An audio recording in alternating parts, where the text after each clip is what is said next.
Good morning. Welcome to Leadership Inspirational Videos Every Day. I'm Dr. Barb, as many of you already know. So I thought today what I would talk about is training routines.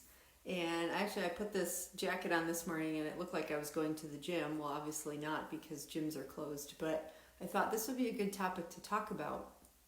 When you're training for a race, a marathon, an event, and you've got to get your body in shape, you don't just wake up one day and say, oh, I'm going to enter and run that marathon tomorrow. No, you take some time and you put together a training schedule. You put together your eating habits, sleeping, your training, your weights, your aerobic, whether it's walking or biking or swimming or whatever it is, whatever the race is, and you put that together into a kind of a training program or a training regime, and then you follow that. And if you're going to run a marathon or run a big race, for example, or bike in a big race, you train for that. Every day and each week you slowly increment up to the level of where the race is at. It's not something you can do overnight unless you're someone who trains all the time anyway for things. But the whole point of this is training is important even as a leader. And what do I mean by that? We've been talking now for the last couple weeks about all these different things that we can do to improve our leadership skills and abilities, know where our weak spots are, know what our strengths are, know what our values are, know what our vision is. All of these pieces weave together to make exceptional leaders. Training is part of that.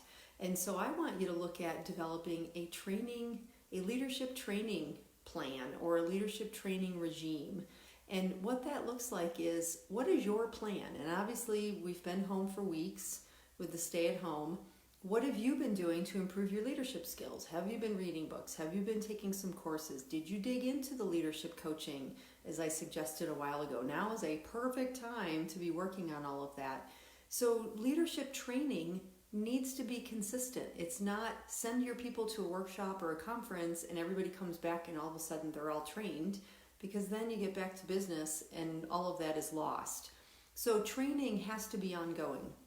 So my challenge for you today is I want you to develop a leadership training plan and literally plot out the next 3 months, then plot out 6 months, and then 9 months and a year, and just keep working that schedule farther and farther out so that you're realizing that each week, maybe each day, definitely each month, you are integrating training for yourself and for your teams and for your people. So that means you might have to do some research, find what's out there, see what's of interest, and figure out ways to make it happen. Again, we know that businesses that really put the time and the energy and the funding into their people are the ones that make it.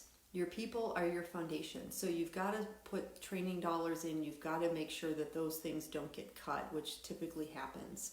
So today it's all about your leadership training plan. Go lace up your sneakers, grab your notebook, and I want you to jot out the next 3 months at least. What does a training plan look like for you and for your teams? Send me an email. I want to talk to you about it. Shoot me a note below. Again, barb@drbarbhouston.com, and I will look forward to chatting with you, and I will see you all tomorrow.